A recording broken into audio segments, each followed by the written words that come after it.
man. First off, how do you say your last name? Is it Aguero or? Yeah, Aguero. Aguero, man. Good for me, man.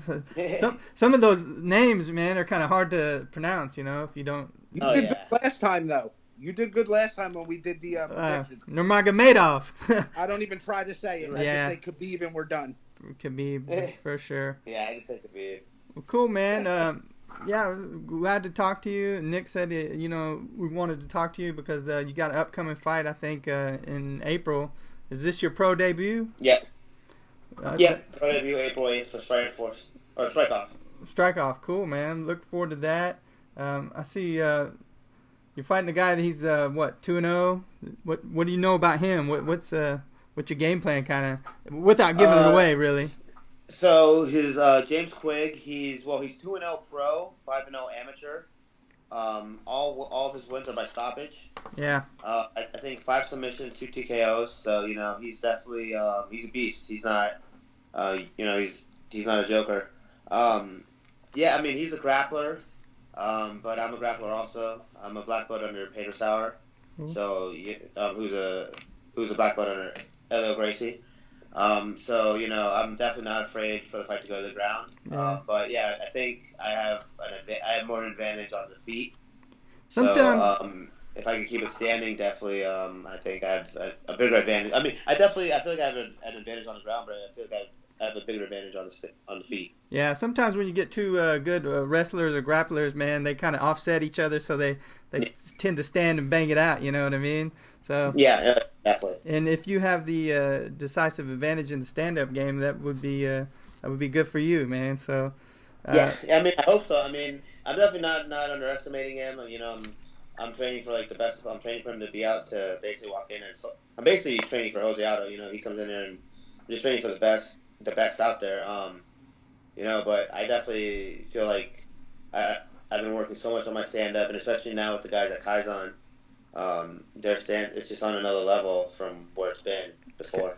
Kaizen, is that your home gym or? Yeah, right. Yeah, now that's my main MMA gym.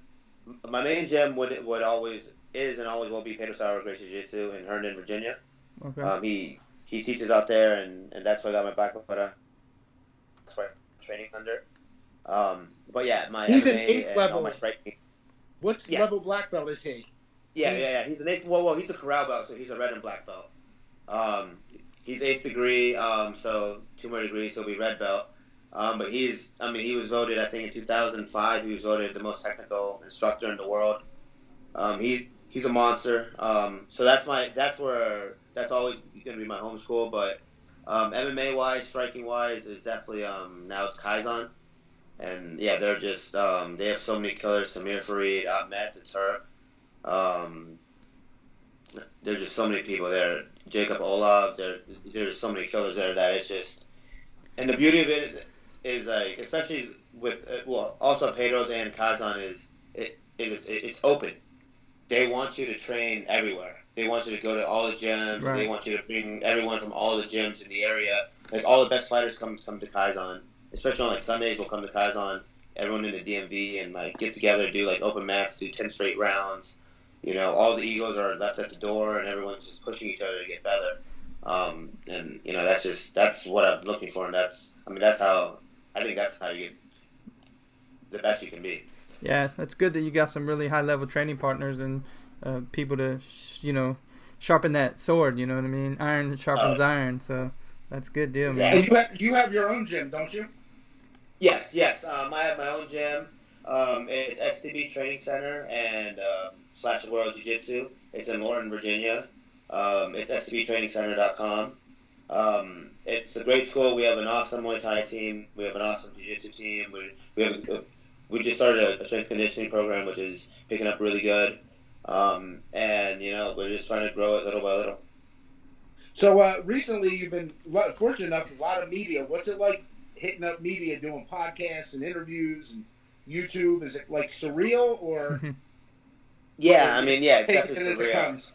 No, it's definitely surreal. It's this is probably I think this is maybe the second podcast I've done. So it's definitely I'm still trying to get used to it. I'm honestly sounds weird because like I go in front of people and fight, but like I'm more of like I'm like an introvert type of personality. So like doing this stuff, like I mean I like doing it. It was just like I just gotta kind of get used to it. Like I get more nervous speaking in front of people or speaking to people than I do, actually competing. Join the club, and he man. went, Sammy, he did a Pure Evils podcast with Eddie. Oh, great, man. It was a good episode, yeah. I have to check that out. There's so many, podcasts and stuff that I listen to that a lot of them fall through the wayside. But yeah, Evil Eddie, man, he does a lot of good stuff, and I'm glad you got to go on there. I know he's a good dude. So, what I think of Virginia, that's where you're from, that area? Yes, yes. That's where I'm living now. I don't know, but I don't think to me seems not to be a hotbed of MMA or stuff like that. So how did you get started into like MMA, but like martial arts in general? Yeah. Well, actually, Northern Virginia. Well, because I'm from Northern Virginia, so I'm literally 20 minutes from DC, 30 minutes from Maryland, right. And actually, the DMV, that area is actually a pretty big hotbed. Is it? There's a ton of jiu-jitsu schools, a ton of MMA. Like it's growing, and it's probably like in a couple of years it's gonna be pretty big. But yeah, I mean, when I started, it was smaller. I started wrestling when I was in high school, and then I wrestled a little bit in college, but then it kind of, at a certain point, it stopped being fun. So I ended up quitting, but I still had the desire to compete, and then there was an MMA gym about 5 minutes from my house. So I started going to the MMA gym. It was a jiu-jitsu gym, a small jiu-jitsu gym. I started doing jiu-jitsu, and then I got into that, and I did that for a couple years. And then as a purple belt, I started teaching at a gym in Springfield, Alexander Warrior Gym, and from there I met Aaron Riley, who was actually a UFC veteran. Right. Yeah. Awesome fighter, great guy. He came into my jiu-jitsu class that I was teaching, and then we trained together, and he pulled me into the MMA class. And I was with him for about a year. He had me training for about a year, and then I had my first fight.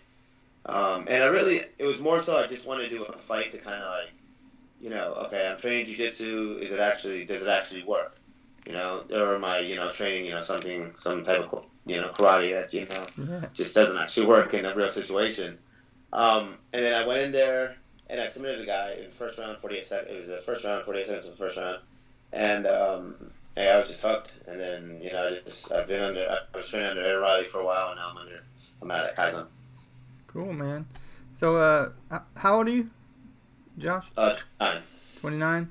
So, who are some of your inspirations, like in MMA that like you know what I mean? Maybe like BJ Penn or somebody like that. Yeah, I mean definitely. Obviously, first and foremost would be Royce Gracie. Yeah. Because he went in there and he proved what everybody that knew jiu-jitsu knew, but he went in there and proved it. Definitely, I'm definitely BJ Penn. More so because I kind of just liked he'll fight anybody at any weight attitude. He doesn't care. He just wanted to challenge himself. He didn't care about losses. It was all just just seeing where he was, which is kind of why I kind of keep doing it, because I just want to see where I am.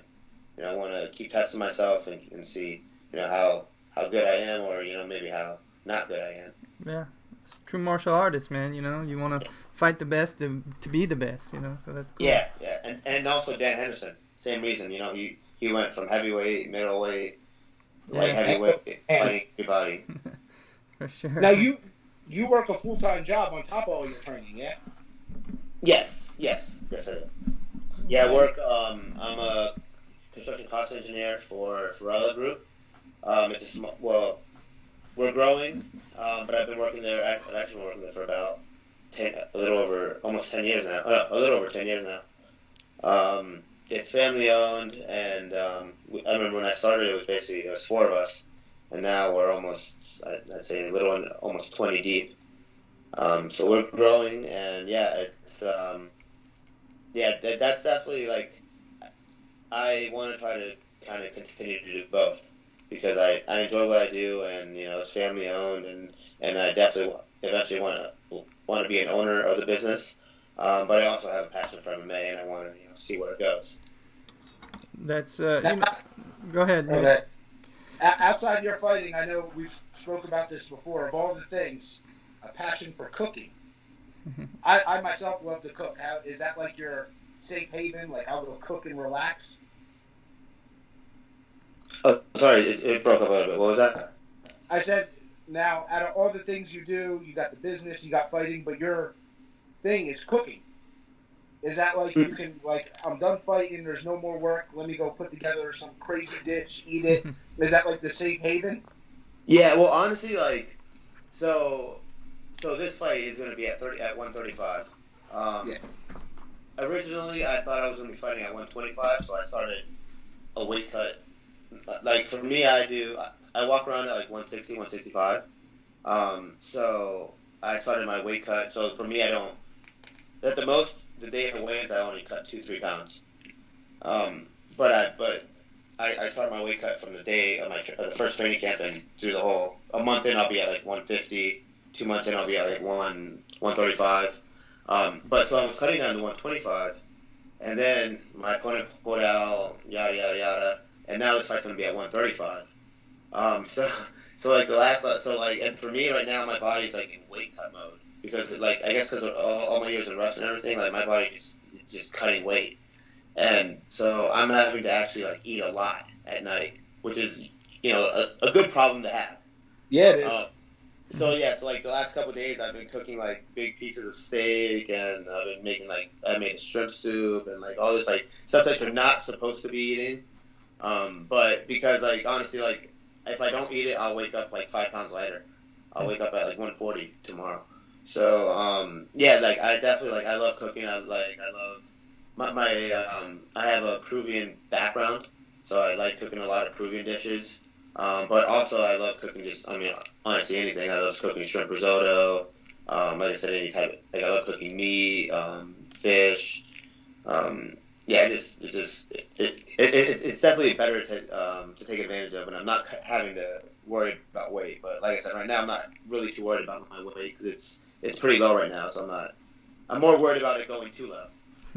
Sammy, it sounds like we need to go to Virginia for Peruvian food. Yeah, I'm thinking after you win this fight, man, you invite us down there and we have a big feast, man, and you cook us some. I don't know, did they have paella in Peruvian food or anything like that? No, we don't have paella, but yeah, we definitely have a bunch of dishes that I think you guys would definitely enjoy, dude.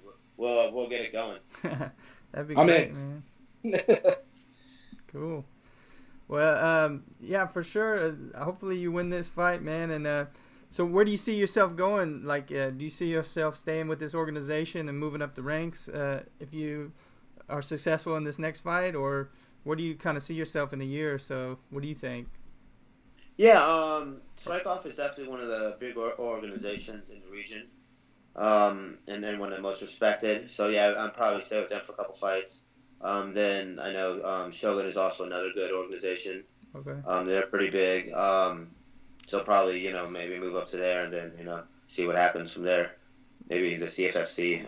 But yeah, just try to just build up my resume and just go to bigger and better things. That's cool. One fight at a time. Take it. Yeah, exactly. Good deal, man. Good deal. Well, Nick, do you have any other questions or anything? I always ask this without stirring the pot too much. Could you, if you had to make a prediction for your fight, had to make one, what would you predict as an outcome?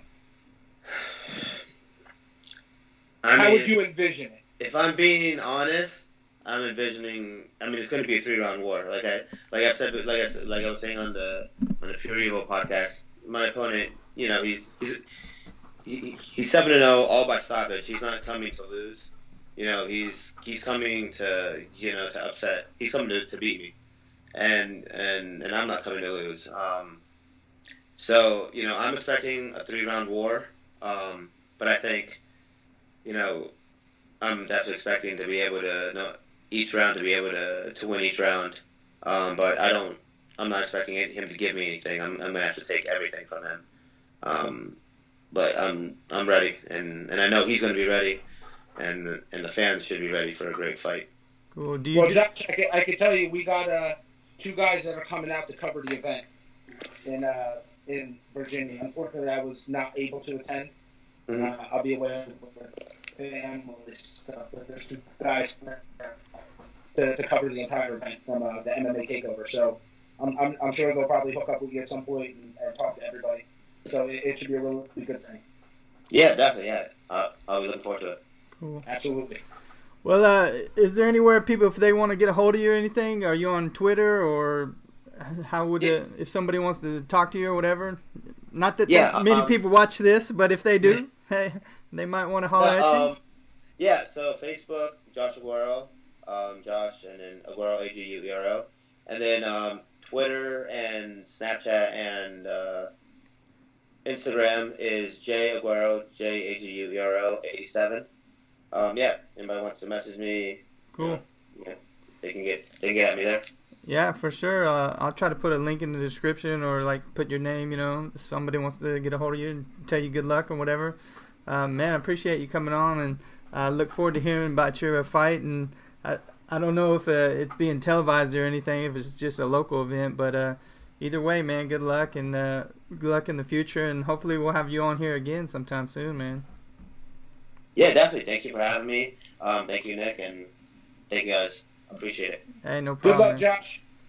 Good luck, man. Go get 'em. Thank you, guys.